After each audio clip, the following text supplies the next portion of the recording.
here I am in the heart of Derry and the heart of FleadhLive. We're all here waiting with bated breath for the wonderful acts that are going to grace this stage tonight during the Fleadh. This has been the place to be, to see acts for free and to get yourself on TV. We're going to go around and ask the people of Derry and the visitors, what are you excited about tonight?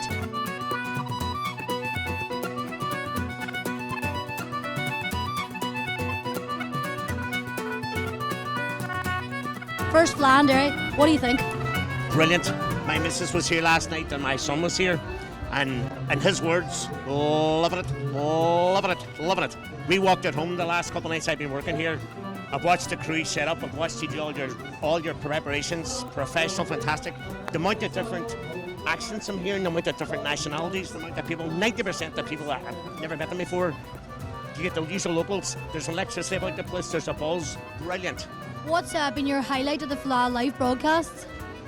The bands that's been on here last night and today here, so professional. The sound systems, everything so clear, so sharp. The artists are fantastic. Now FleadhLive, Jordan, you know this, you know the drill with the FleadhLive. Give me some FleadhLive. FleadhLive. That's it. All the way from Derry. Loving it. Loving it. Thank you.